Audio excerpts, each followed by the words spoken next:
I don't do intros. How you guys doing today? I'm doing all right today. Today I have for you guys a kind of a return to making build videos. This is the Dark Paladin build. We're gonna talk all about the Dark Paladin build, the character idea and stuff like that. Back to kind of what I usually do here on this channel. But first, guys, before we go any further, man, I would like to ask you to like and subscribe to the video, man. I would greatly appreciate it. And go follow my Twitch if you haven't already, and go join the PvPBuilds Discord. It's a Discord server where you can communicate with me very easily. You can drop your PvP builds in there, you can drop your clips in there, and I'll watch everything. We even have like a meme section in there. You can drop your memes. With that being said, guys, let's talk about the Dark Paladin build, the idea behind this character. Look at this fucking sexy ass Waves of Darkness double kill, by the way. All three players here were spamming Night Comment at me at the same time. It was kind of a fucking nightmare, but we got through it, man. So let's talk about the Dark Paladin, what I call the Oathbreaker. So obviously, if you guys have played the game of the year this year, Baldur's Gate 3, you might know or recognize the name Oathbreaker. It refers to an Oathbreaker Paladin, a Paladin that kind of like went to the dark side. And that's kind of what I wanted to represent with this character, the D&D subclass slash class of the Paladin and the Oathbreaker Paladin. And then, of course, specking into a little bit of Warlock with the magic. It's always a great combo. I never really played D&D, but I loved Baldur's Gate 3, and I love this kind of concept of a very faithful character who's kind of fell from grace a little bit, and is using like arcane knowledge and forbidden dark magic and like that to make himself stronger. So I have the big greatsword on, and then I have Sacred Blade to kind of emulate kind of the smite attack from the Paladin class. Honed Bolt is also doing that as well. And to represent our Warlock side of things, our little bit of dark magic, I've got the nighttime sorceries on the build, Night Comet, Ambush Shard, stuff like that. We don't really get a lot of damage out of our sorceries on this build. We only have like 38 intelligence, I think. But we do have a decent amount of faith. I forget how much faith we have, but it's a decent amount. We get a decent amount of faith, decent amount of int, and most of our damage is coming from strength. I wanted to really use magic ornament a lot on this build because I feel like magic ornament is a buff that not many people will use that much. You mainly see like Vike's lightning bolt, or something like that. The dark moonblade buff, the sleep buff, stuff like that. You don't really see Flame grant me strength, or not flame grant me strength, flame and strike, lightning blade, that kind of stuff. You mainly see those kind of buffs. You don't really see magic ornament too much, and it's because you can't buff a magic weapon with magic ornament. Something that I always praise Dark Souls 2 for doing is really like going hard, balls to the wall with like a certain damage type. You can like infuse your weapon with anything you wanted, and then buff that weapon with that element, right? Something the Dark Souls 2 did very, very well to boost your damage even higher.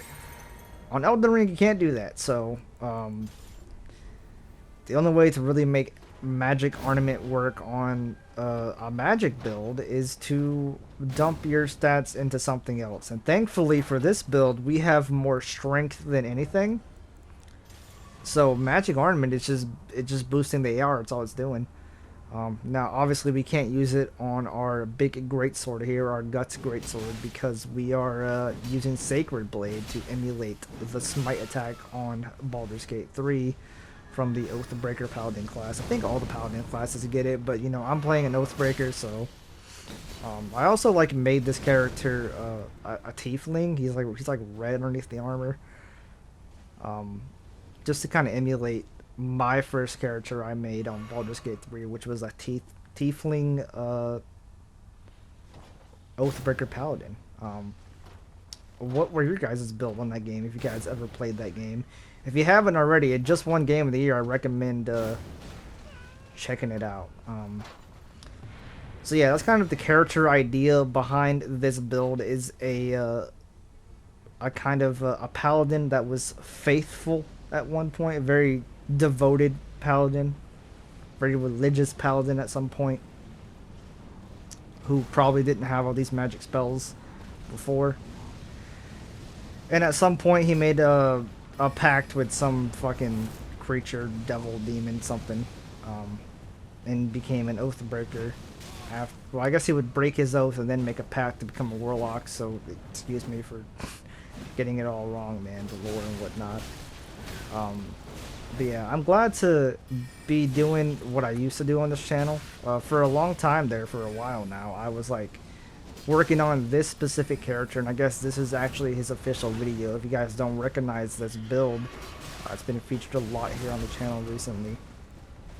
That's because this build is the build that I'm using to 100% the game with, and my thought process behind that is I'm going to collect all the larval tiers for like the next couple of new game cycles, and I'll just make new builds with this guy, and I'll have everything on him. And as I did that, you know, I did the Invasion Explained series alongside doing that. And it's been a lot of fun, man. It's been a lot of fun. But, you know, I figured I would give this guy his own video, his own send-off, and then we're moving on to the next build. And I kind of want to apologize for the gameplay here. It's not the greatest in the world, but that's not really my fault. It's just what I was running into. Right, I kept running into like a bunch of Rune duelists or gankers who were like not wanting to fight me, so you're seeing a lot of jar cannon action.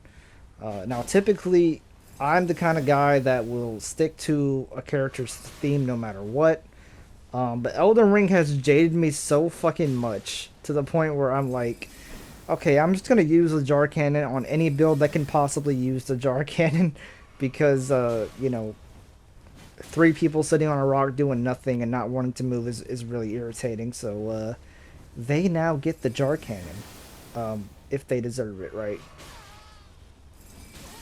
And I'll do that whenever I possibly can. Yeah, man, I don't know. I don't know what the player base is like on Elden Ring nowadays. I do know that I literally just keep running into more Rune duelists than like anything. Lately. I hope that changes in the near future. I hope like we get some kind of patch or something. I mean, FromSoft has been too quiet for too long. I think everyone was pretty sure, I was pretty sure that we were going to get something from the Game Awards regarding the Shadow of the Erdtree DLC. Anything, some kind of teaser, some kind, maybe like another fucking screenshot of concept art or something like that, when all that shenanigan was going on. We didn't get anything. We didn't get anything at all. And I was positive we're gonna get something too. There was 2 things I was positive of when it came to the Game Awards. 1, Baldur's Gate 3 was gonna win Game of the Year, no matter what. I knew that was gonna happen. And 2, at the end of the show, right before they would have left us, I was like certain that they were gonna like show some kind of teaser, some kind of trailer, something for Shadow of the Erdtree, and they did not. I mean, at this point, if you're not gonna give us a trailer or anything like that, at least give us a new patch. It's been many a moon since we got a patch in this game, and I would greatly appreciate it from Soft/Miyazaki if you could you know, oblige me and drop a patch so I can, you know, run into some more people, because, man, Rune duelists and gankers who want to not move is, like all the fucking, activity I'm running into nowadays. Now, granted, this character did stop at 168, I specifically chose 168 because he can get up to 200 and down to 150 with this build at that level range. And I thought, well, that's where all the activity's going to be at, right? People are going to go to 150 for meta, and some people are going to go to 200, and a lot of those people will be in New Game Plus.